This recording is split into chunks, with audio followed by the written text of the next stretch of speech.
ಎಲ್ಲರಿಗೂ ನಮಸ್ಕಾರ. ನಮ್ಮೂರೇ ನಮಗೆ ಚಂದ, ನಮ್ಮವರೇ ನಮಗಂದ. ನಮ್ಮೂರೇ ನಮಗೆ ಚಂದ, ನಮ್ಮವರೇ ನಮಗಂದ. ಸವಿಯೋ ಈ ಮಣ್ಣಿನ ಗಂಧ, ಸವಿಯೋ ನೀ ಈ ಮಣ್ಣಿನ ಗಂಧ. ಮೊದಲು ಆಗೋ ನೀ ಮುಗ್ಧ ಕಂದ, ಆಗೋ ನೀ ಮುಗ್ಧ ಕಂದ. ಜನನಿ ಜನ್ಮಭೂಮಿಶ್ಚ ಸ್ವರ್ಗಾದಪಿ ಗರಿಯಸಿ ಅನ್ನೋ ಮಾತಿನಂಗೆ ಜನ್ಮ ಕೊಟ್ಟ ತಾಯಿ ಮತ್ತು ತಾಯಿ ನಾಡು ಸ್ವರ್ಗಕ್ಕಿಂತ ಮಿಗಿಲು ಅನ್ನೋ ಮಾತಿದೆ. ಈ ಹಿನ್ನೆಲೆಯೊಳಗೆ ಯಾರಾದರೂ ನನಗೆ ನಿಮ್ಮ ಊರು ಯಾವುದು ಅಂತ ಕೇಳಿದರೆ ತಕ್ಷಣ ನನ್ನ ಬಾಯಾಗ ಬರೋದು ನಮ್ಮೂರು ಯಲ್ಲಾಪುರ. ಯಾಕಂದರೆ ಆ ಯಲ್ಲಾಪುರದ ಮೇಲೆ ನನಗಿರುವಂಥ ಪ್ರೀತಿ, ನನಗಿರುವ ಆ ಬೆಸುಗೆ, ಆ ಸಂಬಂಧ ಖಂಡಿತವಾಗಿಯೂ ಬಣ್ಣಿಸಲಿಕ್ಕೆ ಸಾಧ್ಯ ಇಲ್ಲ. ಈ ಯಲ್ಲಾಪುರ ನನ್ನ ಪಾಲಿಗೆ ಜನ್ಮಭೂಮಿ ಅಲ್ಲದೆ ಹೋದರೂ ಕೂಡ ಇದು ನನ್ನ ಕರ್ಮಭೂಮಿ. ನಾನು ಯಲ್ಲಾಪುರಕ್ಕೆ ಕಾಲಿಟ್ಟು ಈಗ 50 ವರ್ಷಗಳಾಯಿತು. ಸುಮಾರು 50 ವರ್ಷಗಳ ಹಿಂದೆ ಉದ್ಯೋಗವನ್ನು ಅರಸ್ತಾ ಅಪ್ಪಟ ಮಲೆನಾಡಿನ ಈ ಪುಣ್ಯ ಭೂಮಿಗೆ ಕಾಲಿಟ್ಟಾಗ ನನಗೆ 22 ವರ್ಷ ವಯಸ್ಸು. ಕಣ್ಣೊಳಗೆ ಬಣ್ಣ ಬಣ್ಣದ ಕನಸುಗಳನ್ನು ತುಂಬಿಕೊಂಡು ಯಲ್ಲಾಪುರದ ಈ ಹಸಿರು ಗರ್ಭದೊಳಗೆ ನಾನು ಕಾಲಿಟ್ಟಾಗ ಅಪ್ಪಟ ಬಯಲು ಸೀಮೆಯನಾದ ನನಗೆ ಆತಂಕ, ದಿಗಿರು, ಆಶ್ಚರ್ಯ ಬಿಟ್ಟರೆ ಬೇರೆ ಭಾವಗಳೇ ಇರಲಿಲ್ಲ. ಯಾಕಂದರೆ 1975 ಭರ್ತಿ ಮಳೆಗಾಲದ ಜುಲೈ 17ರಂದು ನಾನು ಉಪನ್ಯಾಸಕನಾಗಿ ಬಂದಾಗ ಮೊದಲು ಭೋರ್ಗರೆಯುವ ಕುಂಭದ್ರೋಣ ಮಳೆ ನನಗೆ ಸ್ವಾಗತ ನೀಡಿತು. ಇಂಥ ಮಳೆ ನಾನು ಜನ್ಮದಾಗ ನೋಡಿರಲಿಲ್ಲ. ಇಂಥ ಘೋರ ಮಳೆಯೊಳಗೆ ಇಲ್ಲಿನ ಜನ ಅದು ಹೇಗೆ ಬದುಕ್ತಾರೆ ಅನ್ನೋದೇ ನಾನು ಮುಂದಿದ್ದಂಥ ದೊಡ್ಡ ಪ್ರಶ್ನೆ. ಪ್ರತಿ ವರ್ಷ ಜೂನ್ 8 ಅಂದರೆ ತಪ್ಪದೇ ಮಳೆಗಾಲ ಆರಂಭ ಆಗುವ ದಿನ. ಜೂನ್ನಿಂದ ಹಿಡ್ಕೊಂಡು ಅಕ್ಟೋಬರ್ದವರೆಗೆ 4 ತಿಂಗಳ ಮಳೆಗಾಲ ನೀಡುತ್ತಿದ್ದ ಆ ಅನುಭೂತಿಗಳನ್ನು ಅದನ್ನು ಬಣ್ಣಿಸಲಿಕ್ಕೆ ಶಬ್ದಗಳೇ ಸಾಕಾಗುವುದಿಲ್ಲ. ಮೈತುಂಬ ರೇನ್ಕೋಟು, ಕಾಲಿಗೆ ಗಂಬೂಟು, ತಲೆಗೆ ಟೊಪಿಗೆ, ಮೇಲೊಂದು ಛತ್ರಿ, ಇಷ್ಟೆಲ್ಲ ಕವಚ ಕುಂಡಲಗಳನ್ನು ನಾನು ಧರಿಸಿ ಕಾಲೇಜಿಗೆ ಬರೋದ್ರೊಳಗೆ ಮೈ ಪೂರ್ತಿ ತೊಯ್ದು ಹೋಗ್ಬಿಡ್ತಿತ್ತು. ಅಷ್ಟೇ ಅಲ್ಲ, ಆವಾಗ ಯಲ್ಲಾಪುರ ತಾಲೂಕಿನ ಶಾಲಾ ಕಾಲೇಜುಗಳಿಗೂ ಕೂಡ ವರ್ಷಕ್ಕೆ ಸರಿಸುಮಾರು 7-8 ದಿನ ಜೋರು ಮಳೆ ರಜನೆ ಇರ್ತಿದ್ದು. ಹಳ್ಳಿಯ ಮಕ್ಕಳು 4-6 ಕಿಲೋಮೀಟರ್ ತಮ್ಮ ಮನೆಯಿಂದ ಹಳ್ಳಿಯಿಂದ ನಡ್ಕೊಂಡು ಬಂದು ಆಂತರ ಬಸ್ ಹಿಡಿದು ಆ ಮಳೆಯಲ್ಲೇ ನೆನೆದುಕೊಂಡು, ಕೆಲವರು ಅಲ್ಲಲ್ಲಿ ಹಳ್ಳ ಕಟ್ಟಿಕೊಂಡಿದ್ರೆ ಆ ಹಳ್ಳ ಈಜಿಕೊಂಡು ಶಾಲೆಗೆ ಬರ್ತಾ ಇದ್ದಂಥ ದೃಶ್ಯಗಳು, ಗಡಗಡ ನಡಗುತ್ತಲೇ ವರ್ಗದೊಳಗೆ ಪಾಠವನ್ನು ಕೇಳುವ ಆ ಮಕ್ಕಳ ಬದ್ಧತೆ, ಅವರ ಮುಗ್ಧತೆ, ಅವರ ಶಿಕ್ಷಣದ ಪ್ರೀತಿ ನನಗೆ ಆಶ್ಚರ್ಯ ಮೂಡಿಸ್ತಾ ಇತ್ತು. ಇಷ್ಟೆಲ್ಲ ತೊಡಕು ತ್ರಾಸಿನ ನಡುವೆ ಅವರು ಬಂದು ಇಲ್ಲಿ ಪಾಠ ಕೇಳಿ ಆನಂತರ ಮನೆಗೆ ಮತ್ತೆ ಅದೇ ಒಂದು ಪರಿಸ್ಥಿತಿಯೊಳಗೆ ವಾಪಸ್ ಹೋಗಿ ಇಷ್ಟೆಲ್ಲ ಮಾಡಿದರೂ ಕೂಡ ಪಟ್ಟಣದ ಹುಡುಗರಿಗಿಂತ ಹಳ್ಳಿಯ ಮಕ್ಕಳೇ ವಿದ್ಯಾಭ್ಯಾಸದಲ್ಲಿ ಸದಾ ಮುಂದಿರ್ತಿದ್ರು. ಯಲ್ಲಾಪುರದಲ್ಲಿ ನಾ ಬಂದಾಗ ಮೊಟ್ಟ ಮೊದಲು ಹುಬ್ಬಳ್ಳಿ ರಸ್ತೆಯ ಭಾಗವತ್-ಚಾಳ ಅಂದರೆ ಜೋಡಿಕೆರೆ ಹತ್ತಿರ ಭಾಗವತ್-ಚಾಳ ನಮಗೆ ಆಶ್ರಯ ನೀಡಿದ ತಾಣ. ಸಂಜೆ ಆಗ್ತಾ ಇದ್ದಂಗೆ ವಠಾರದ 8 ಮನೆಗಳ ಜನರು ನಮ್ಮ ಮನೆಯೊಳಗೆ ಒಟ್ಟಿಗೆ ಸೇರಿ ಎಲ್ಲರೂ ಕೂಡಿ ಭಜನೆ ಮಾಡ್ತಾಯಿದ್ವಿ. ದೇವರ ಕೀರ್ತನೆ, ದೇವರ ಭಜನೆಯನ್ನು ಮಾಡ್ತಾಯಿದ್ವಿ. ನಮ್ಮ ನೆರೆಮನೆಯವರಾದಂಥ ಪ್ರಮೋದ್ ಹೆಗಡೆ ಆ ಭಜನಾ ಕಾರ್ಯಕ್ರಮದ ಮುಂದಾಳಾಗಿದ್ದರು. ಹಬ್ಬಗಳನ್ನು ಆಚರಿಸೋದು, ಎಲ್ಲರೂ ಕೂಡಿ ಹಬ್ಬಗಳನ್ನು ಆಚರಿಸೋದು, ಒಬ್ಬರ ಮನೆಯ ಕಜ್ಜಾಯ ಎಲ್ಲರೂ ಹಂಚಿಕೊಳ್ಳೋದು, ಸುಖ ದುಃಖಗಳ ವಿನಿಮಯ, ಹೀಗೆ ಬದುಕು ಸಾಗ್ತಾ ಇತ್ತು. ದಿನನಿತ್ಯ ಜೋಡಿಕೆರೆಯಿಂದ ಬಸ್ ಸ್ಟ್ಯಾಂಡ್ವರೆಗೆ, ಅಂದರೆ ಆ ಬಸ್ ಸ್ಟ್ಯಾಂಡ್ ಹತ್ತಿರ ಇವರ ಅಂಚೆ ಕಚೇರಿವರೆಗೆ ನಮ್ಮ ವಾಕಿಂಗ್ ಇರ್ತಿತ್ತು. ಅದಕ್ಕಿಂತ ಮುಂದೆ ಯಾಕೆ ಹೋಗಲಿಲ್ಲ ಅಂತ ಕೇಳಿದರೆ ಪೋಸ್ಟ್ ಆಫೀಸ್ ದಾಟಿದರೆ ಸಾಕು, ಮುಂದೆ ಜೀಗುಟ್ಟಿ ಹೆದರಿಸುವಂಥ ಘೋರ ಕಾಡು. ಅಲ್ಲೆಲ್ಲ ಪೂರ್ತಿ ಅರಣ್ಯನೇ ನಮ್ಗೆ ಹೋಗಲಿಕ್ಕೆ ಹೆದರಿಕೆ ಬರ್ತಾಯಿತ್ತು. ಆಗ ಹೊಸದಾಗಿ KB ಕಚೇರಿ ಆದ ಮೇಲಂತೂ ಅಧಿಕಾರಿಗಳಿಗೆ, ಸರ್ಕಾರದವರಿಗೆ ಹಿಡೀ ಶಾಪ ಹಾಕ್ತಾರೆ. ಹೆದರ್ತಾನೆ ತಿಂಗಳಿಗೆ ಒಂದು ಸಲ ಕರೆಂಟ್ ಬಿಲ್ ಕಟ್ಟಿ ಬರ್ತಿದ್ವಿ. ಇಂಥ ಪರಿಸ್ಥಿತಿಯೊಳಗೆ ನಾನು ಯಲ್ಲಾಪುರಕ್ಕೆ ಬಂದಿದ್ದೆ. ಇನ್ನು ಮನರಂಜನೆಗೆ ಯಲ್ಲಾಪುರದೊಳಗಿದ್ದಂಥ ಒಂದೇ ಸ್ಥಳ ಏನಂದರೆ ಅದು ರಾಜಕಮಲ್ ಸಿನಿಮಾ ಥಿಯೇಟರ್. ಕರ್ನಾಟಕದ ಮೂಲೆಯೊಳಗೆ ಜಯಬೇರಿ ಹೊಡೆದು ಬಂದಂಥ ಸಿನಿಮಾ ಯಲ್ಲಾಪುರಕ್ಕೆ ಬರ್ತಿತ್ತು. ನಾವು ಅದನ್ನು ನೋಡಿ ಮಜಾ ಮಾಡ್ತಿದ್ವಿ, ಎಂಜಾಯ್ ಮಾಡ್ತಿದ್ವಿ. ಮತ್ತು ಅಂದಿನ ಕಾಲದಲ್ಲಿ ವಿಚಾರ ವಿನಿಮಯಕ್ಕಿದ್ದ ಒಂದೇ ಒಂದು ಮಾಧ್ಯಮ ಅಂದರೆ ಅದು ಅಂಚೆ ಕಚೇರಿಯ ಪತ್ರ ವ್ಯವಹಾರ. ಯಾಕಂದ್ರೆ ಆವಾಗಿನ ಕಾಲದಲ್ಲಿ ಮೊಬೈಲ್ ಇಲ್ಲ. ಕೊನೆಗೆ ಮನೆಯೊಳಗೆ ಎಷ್ಟೋ ಜನರ ಮನೆಯೊಳಗೆ, ನನ್ನ ಮನೆಯಲ್ಲಿ ಸಹಿತ ಕೂಡ ಲ್ಯಾಂಡ್ ಫೋನ್ ಕೂಡ ಇಲ್ಲದಂಥ ಪರಿಸ್ಥಿತಿ. ಹುಬ್ಬಳ್ಳಿ ಮತ್ತು ಶಿರ್ಸಿ ಕಡೆ ಹೋಗಲಿಕ್ಕೆ 2 ಬಸ್ ಇದ್ದು. ಆ ಹಳೆಯ ಬಸ್ ಸ್ಟ್ಯಾಂಡ್ ಕಟ್ಟಡ, ಅಲ್ಲೇ ನಿಂತುಕೊಂಡು ಬಸ್ ಕಾಯೋದು, ಎಷ್ಟೊತ್ತಿಗೆ ಬಸ್ ಬರ್ತದೋ ಏನೋ ಗೊತ್ತಿಲ್ಲ. ಇದೇ ರೀತಿ ನಮ್ಮ ಜೀವನ ಸಾಗ್ತಾಯಿತ್ತು.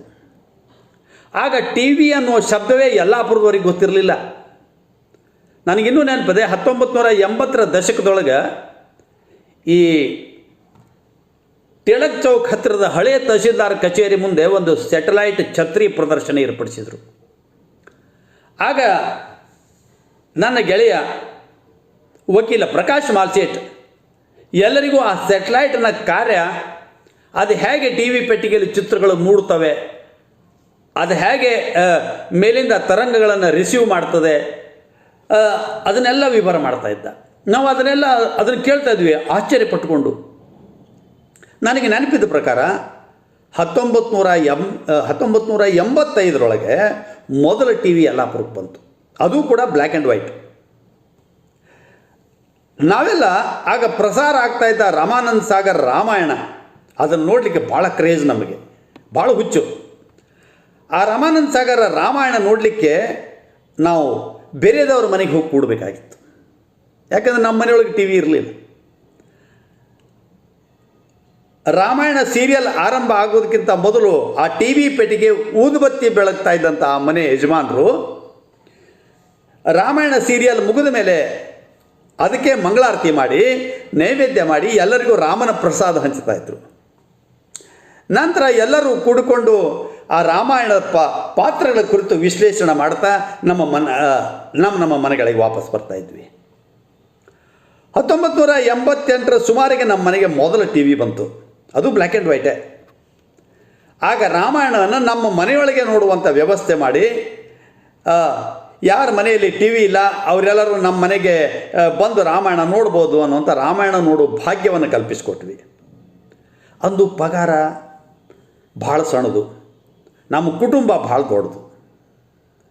ನನಗೆ ಆವಾಗ ಮದುವೆ ಆಗದೇ ಇದ್ದರೂ ಕೂಡ, ಅಂದರೆ ಅದೇ ತಾನೇ ಮದುವೆ ಆಗಿತ್ತು, ಆದರೂ ಕೂಡ ನನ್ನ ಬೆನ್ನಿಗೆ 8 ಜನ, ನಮ್ಮ ತಂಗಿಯಂದರು, ನಮ್ಮ ತಮ್ಮಂದರು, ನಮ್ಮ ತಂದೆಯವರು, ನಮ್ಮ ಅಜ್ಜಿ ಎಲ್ಲರೂ ಸೇರಿ. ಪಗಾರ ಸಣ್ಣದು, ಕುಟುಂಬ ದೊಡ್ಡದು, ಅನೇಕ ಇಚ್ಛೆಗಳನ್ನು ಈಡೇರಿಸಲಾರದಂಥ ಸ್ಥಿತಿ. ಆದರೂ ಆವಾಗ ನಮಗೆ ಜಗತ್ತಿನ ಸುಖ ಸಂತೋಷ ಎಲ್ಲ ನಮ್ಮ ಕಾಲಬುಡದಲ್ಲೇ ಇದೆ ಅಂತ ಅನ್ನುವಂಥ ಅನುಭವ. ಹಾಗೆ ಯಲ್ಲಾಪುರ ತಾಲೂಕಿನ ಜನರಿಗೂ ಕೂಡ ಓಡಾಡಲಿಕ್ಕೆ ಒಳ್ಳೆಯ ರಸ್ತೆ ಇಲ್ಲ, ಬಸ್ ಸೌಕರ್ಯಗಳಂತೂ ಇಲ್ಲವೇ ಇಲ್ಲ, ಭಾಳಷ್ಟು ಕಡಿಮೆ. ಆನಂತರ ಹಳ್ಳಿಯ ಮಂದಿ ಕೂಡ ವರ್ಷಕ್ಕೊಂದು ಜೊತೆ ಬಟ್ಟೆ ಖರೀದಿ ಮಾಡೋದು, ವರ್ಷಕ್ಕೆ 1-2 ಯಕ್ಷಗಾನ ನೋಡೋದು, 3 ವರ್ಷಕ್ಕೊಮ್ಮೆ ಆಗುವಂಥ ಯಲ್ಲಾಪುರ ಗ್ರಾಮದೇವಿ ಜಾತ್ರೆಯ ಸಂಭ್ರಮ ಸಡಗರಗಳನ್ನು ಅನುಭವಿಸುವಂಥ ಆ ಯಲ್ಲಾಪುರ ಜನ ನಿಜವಾಗೂ ಅಲ್ಪತೃಪ್ತರಾಗಿದ್ದರು. ಹಾಗಾಗಿ ಅಂದಿನ ಯಲ್ಲಾಪುರದ ಜನಜೀವನ ಸಂಕಷ್ಟಗಳ ನಡುವೆಯೇ ಸಣ್ಣ ಸಣ್ಣ ವಿಷಯಗಳಲ್ಲೂ ಕೂಡ ಆ ಸುಖವನ್ನು, ಆ ಸಂತೋಷವನ್ನು ಅವರು ಅನುಭವಿಸ್ತಾ ಇದ್ರು.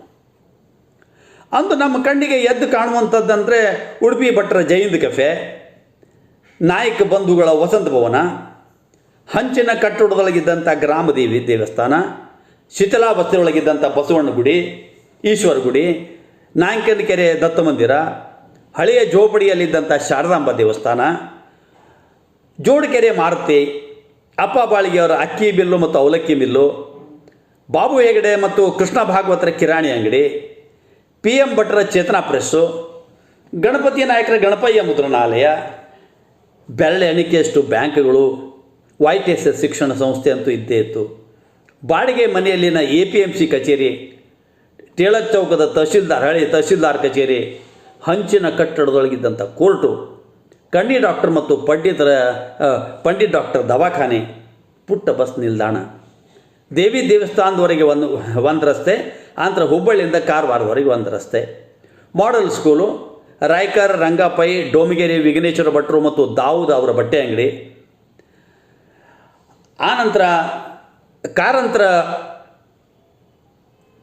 ದಯಾ ಕಾರಂತ ಅವರ ಸಂಬಂಧ ಅವರ ಮನೆತನದ ಒಂದು ಮುರುಕು ಹೋಟೆಲ್ನಲ್ಲಿ ಗೌಳಿಗರ ಹಾಲಿನ ವ್ಯಾಪಾರ, ವಾರಕ್ಕೊಂದು ಸಂತೆ, ಗೋಪಾಲ್ ನಾಯಕ್ ಮತ್ತು ಸೈಕಲ್ ನಾರಾಯಣ ಅವರ ಬಾಳೆಕಾಯಿ ಮತ್ತಿತರ ವಸ್ತುಗಳ ಅಂಗಡಿ, ಸೋಡಾ ಬಾಬು ಮೈದೀನ್ ಅವರ ಲಿಂಬು ಸೋಡಾ ಅಂಗಡಿ, ವಿಜಯ ಸ್ಟೋರ್ಸು, ಪೀರ್ ಖಾನ್ ಮತ್ತು ದ್ಯಾವಪ್ಪನ ಸ್ಟೇಷನರಿ ಅಂಗಡಿ, ಭಟ್ರ ಲಾಟ್ರಿ ಟಿಕೆಟ್ ಅಂಗಡಿ, ಪತ್ರಿಕಾ ವಿತರಣೆ ಮತ್ತು ಶಾಲಾ ಸಾಮಗ್ರಿಗಳನ್ನು ಮಾರುವಂಥ ರಾಮಕೃಷ್ಣ ಸ್ಟೋರ್ಸು, ಬಾಬ್ ಭಟ್ರ ಆಟೋಮೊಬೈಲ್ ಅಂಗಡಿ, ರಾಮ ಸ್ಟೋರ್ಸ್ ಮತ್ತು ರಂಗೇಶಣಿಯವರ ಔಷಧ ಅಂಗಡಿ, ಪರಮೇಶ್ವರ ಭಟ್ರು, ನಾಗೇಶ್ ಶಾನ್ಭಾಗ್ರು, LM ಶಾನ್ಭಾಗ್ರು, MKB ಅವರು, ಇತರ ಕೆಲವರು ಅವರ ಅಡಿಕೆ ವಖಾರಿ ಮುಂತಾದ ಸ್ಥಳಗಳು ಅವತ್ತು ಎದ್ದು ಕಾಣ್ತಾ ಇತ್ತು. ನಾವು ಶಿಕ್ಷಕರಾದ ನಮಗೆ ಹಳ್ಳಿ ಒಳಗೆ ಆಲೆಮನೆ ಶುರು ಆತು ಅಂದರೆ ಮಕ್ಕಳು ಬಂದು ಗಂಟು ಬಿಡ್ತರು, ನಮ್ಮನೆ ಆಲೆಮನೆ ಶುರು ಆಗಿದೆ ಬರ್ರಿ ಸರ್ ಅಂತ. ಮಕ್ಕಳ ಆಮಂತ್ರಣ ನೀಡಿದ್ದೇ ತಡ, ಯಾಕಂದರೆ ಬೇರೆ ಯಾವ ಮನರಂಜನೆಯೂ ಇಲ್ಲ. ಅವರ ಆಮಂತ್ರಣ ಕೊಟ್ಟರೆ ಸಾಕು ಅಂತ ನಾವು ಕಾಯ್ತಾ ಇದ್ವಿ.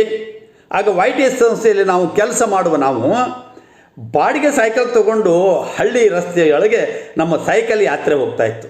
ನಾವೆಲ್ಲರೂ ನಮ್ಮ ಪ್ರಿನ್ಸಿಪಾಲರು ಮೊದಲು ಮಾಡ್ಕೊಂಡು ನಾವೆಲ್ಲರೂ ಕೂಡ ಸೈಕಲ್ ಹತ್ತಿದ್ವಿ. ಅಡವಿ ದಾರಿಯೊಳಗೆ ಸೈಕಲ್ ಮೇಲೆ ಹೋಗುವ ಪ್ರಯಾಣ ಅಂತೂ ಭರ್ಜರಿಯಾಗಿರ್ತಿತ್ತು. ಅದು 3 ಕಿಲೋಮೀಟರ್, 4 ಕಿಲೋಮೀಟರ್, 5 ಕಿಲೋಮೀಟರ್ ತನಕ ಸೈಕಲ್ ಹೊಡಿತಿದ್ವಿ. ಆ ಅಡವಿ ದಾರಿಯೊಳಗೆ ಸೈಕಲ್ ಮೇಲಿಂದ ಬಿದ್ದು ಮತ್ತೆ ಮೈ ಜಾಡಿಸ್ಕೊಂಡು ಮತ್ತೆ ಎದ್ದು ಅಂತೂ ಇಂತೂ ಕಬ್ಬಿನ ಹಾಲು ಕುಡಿಯಬೇಕೆಂದ ಹಠ ಎರಡೂ ನಮ್ಮದಾಗಿತ್ತು. ಮಕ್ಕಳು ತಮ್ಮ ಮನೆಯೊಳಗೆ ಹಿರಿಯರ ಶ್ರಾದ್ದ, ಮದುವೆ, ಮುಂಜುವೆ ಯಾವುದಾದ್ರೂ ಇದ್ದರೆ ಅವರ ಆಮಂತ್ರಣ ನೀಡಿದ ಖಂಡಿತವಾಗಿ ತಪ್ಪದೆ ಆಮಂತ್ರಣ ನೀಡ್ತಾ ಇದ್ದರು. ನಾವು ಕೂಡ ತಪ್ಪದೆ ಆ ಎಲ್ಲ ಕಾರ್ಯಕ್ರಮಕ್ಕೆ ಹಾಜರಾಗ್ತಾ ಇದ್ವಿ. ಮಕ್ಕಳು ಪ್ರೀತಿಯಿಂದ ನಮಗೆ ತಂದು ಕೊಡ್ತಾ ಇರುವಂಥ ತೊಡದೇವ, ಹೋಳಿಗೆ, ಕಡುಬು, ಮೋದಕ, ಪಂಚಕಜ್ಜಾಯ ಮುಂತಾದ ಎಲ್ಲವೂ ಕೂಡ ನಮ್ಮ ಪಾಲಿಗೆ ಸಂಜೀವಿನಿ ಆಗಿರ್ತಿದ್ರು. ಈ ರೀತಿಯಾಗಿ 38 ವರ್ಷಗಳ ದೀರ್ಘಕಾಲದ ನನ್ನ ಈ ಒಂದು ವೃತ್ತಿ ಜೀವನದಲ್ಲಿ ಮಕ್ಕಳೊಂದಿಗೆ ಬೆರೆತು ಪಠ್ಯದ ಜೊತೆಗೆ ಆಟೋಟ, ನಾಟಕ, ಇನ್ನಿತರ ಸಾಂಸ್ಕೃತಿಕ ಕಾರ್ಯಕ್ರಮದಲ್ಲಿ ಸಕ್ರಿಯವಾಗಿ ನಾನು ಪಾತ್ರ ವಹಿಸ್ತಾ ಇದ್ದೆ. ಹಾಗಾಗಿ ನನ್ನ ವಿಷಯ ಕಾಮರ್ಸ್ ಆದರೂ ಕೂಡ ಹಾಗಾಗಿ ಕಾಮರ್ಸ್ ಹುಡುಗರು, ಆರ್ಟ್ಸ್ ಹುಡುಗರು, ಸೈನ್ಸ್ ಹುಡುಗರು ಎಲ್ಲರೂ ಕೂಡ ನನ್ನನ್ನು ಗುರುಗಳು ಅಂತ ಸ್ವೀಕಾರ ಮಾಡಿದ್ರಿಂದ ನನಗೆ ಶಿಷ್ಯಕೋಟಿ ಎಂಬ ಅನರ್ಘ್ಯ ಸಂಪತ್ತು ನನ್ನದಾಗಿದೆ. ಈ ಒಂದು ಯಲ್ಲಾಪುರ ತಾಲೂಕಿನಲ್ಲಿ 13 ಸಣ್ಣ ದೊಡ್ಡ ಜಲಪಾತಗಳು, ಸದಾ ಹಸಿರು ಸೀರೆಯನ್ನು ಉಟ್ಟುಕೊಂಡಂಥ ಸಜ್ಜಾಗಿ ನಿಂತ ಸಸ್ಯ ಶ್ಯಾಮಲೆ, ಅಡಿಕೆ ತೆಂಗುಗಳ ಮಡಿಲು, ಸುತ್ತ ಗಿಳಿ, ಕೋಗಿಲೆ, ಗೊರವಂಕಗಳ ಕುಕಿಲು, ಸದಾ ಧ್ಯಾನಸ್ಥ ಸ್ಥಿತಿಯಲ್ಲಿರುವ ಯೋಗಿಯಂತೆ ನನಗೆ ಯಲ್ಲಾಪುರ ಕಾಣ್ತದೆ. ಆದರೆ ಈಗೂ ಕೂಡ ಆ ಒಂದು ನಿಸರ್ಗಮಯವಾದಂಥ ಆ ವೈಭವ ಈಗಲೂ ಕೂಡ ಇದೆ. ಆಗಿನ ಜಲಪಾತಗಳು, ಐತಿಹಾಸಿಕ ಸ್ಥಳಗಳು, ಸೂರ್ಯಾಸ್ತದ ರಮ್ಯ ದೃಶ್ಯ ಮುಂತಾದವನ್ನು ನೋಡ್ತಾ ನೋಡ್ತಾ ನನ್ನ ಯಲ್ಲಾಪುರದ ಜೀವನ ಸಾರ್ಥಕ ಆಗಿದೆ ಅಂತ ಅನ್ನಿಸ್ತಾ. ಇದೀಗ ಯಲ್ಲಾಪುರದ ನನ್ನ ನಂಟು 49 ವರ್ಷ ಕಳೆದೀಗ 50ನೇ ವರ್ಷ ನಡೀತಾ ಇದೆ. ನಾನೀಗ ನನ್ನ ಬಯಲು ಸೀಮೆಯ ಕವಚವನ್ನೆಲ್ಲ ಕಿತ್ತೊಗೆದು ನಾನೀಗ ಅಪ್ಪಟ ಮಲೆನಾಡಿನಾಗಿದ್ದೇನೆ.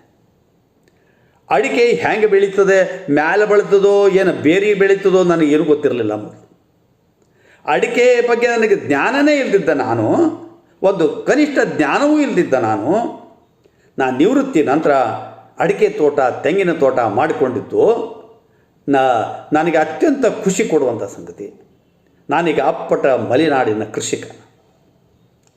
50 ವರ್ಷಗಳ ಅಂದಿನ ಯಲ್ಲಾಪುರ ಮತ್ತು ಇಂದಿನ ಯಲ್ಲಾಪುರಕ್ಕೆ ಅಜಗಜಾಂತರ ವ್ಯತ್ಯಾಸ. ಯಾಕಂದರೆ ಇಂದು ಎಲ್ಲ ರೀತಿಯ ಸುಖ ಸೌಕರ್ಯಗಳು ಹಳ್ಳಿಗೆ ಬಂದು ತಲುಪಿವೆ, ಮನೆಗೆ ತಲುಪಿವೆ. ಜನರ ಕೈಯಲ್ಲಿ ದುಡ್ಡು ಓಡಾಡ್ತದೆ, ಮನೆಗೆ ಬೈಕು ಕಾರ್ಗಳು ಬಂದವೆ. ಕೂಡು ಕುಟುಂಬಗಳು ಒಡೆದು ಚಿಕ್ಕ ಪುಟ್ಟ ಕುಟುಂಬಗಳಾಗಿ ಬದಲಾಗಿವೆ. ಕೃಷಿ ಆಧುನಿಕಗೊಂಡಿದೆ. ಹಿಂದಿನ ಮುಗ್ಧತೆ ಕೂಡ ಮಾಯ ಆಗಿದೆ. ಆದರೆ ಆ ಮುಗ್ಧತೆ ಮಾಯವಾದರೂ ಕೂಡ ಅತಿಥಿ ಸತ್ಕಾರ ಯಲ್ಲಾಪುರಿಗರ ರಕ್ತದಲ್ಲಿ ಹಾಸುಹೊಕ್ಕಾಗಿದೆ. ಎಷ್ಟೇ ಬಡವರಿರಲಿ, ಮೊದಲು ಈ 50 ವರ್ಷದಿಂದ ನಾನು ನೋಡ್ತಾ ಬಂದೇನೆ, ಅವ್ರು ಎಷ್ಟೇ ಬಡವರಿದ್ದರೆ ಮನೆಯಲ್ಲಿ ಏನೂ ಇರದೇ ಇದ್ದರೂ ಕೂಡ ಹೇಗೆ ಹೊಂದಿಸ್ತಿದ್ರು ಅನ್ನೋ ಗೊತ್ತಿಲ್ಲ. ಮನೆಗೆ ಬಂದವರಿಗೆ ಅವರು ಮೊದಲು ಕೇಳೋದು ಆಸರಿಗೆ. ಈಗೂ ಕೇಳ್ತಾರೆ, ಆದರೆ ಈಗಿನಕ್ಕೂ ಕೂಡ ಆಗಿನ ಪರಿಸ್ಥಿತಿಗೂ ಭಾಳಷ್ಟು ವ್ಯತ್ಯಾಸ ಇದೆ. ಅವಾಗ ಬಡತನವನ್ನೇ ಮೈ ಮೇಲೆ ಹಾಸಿ ಹೊದ್ಕೊಂಡ್ರೂ ಕೂಡ ಬಂದವರಿಗೆ ಆಶ್ರಯ ಕೊಡೋದು ಕಳಿಸ್ತಾ ಇರಲಿಲ್ಲ.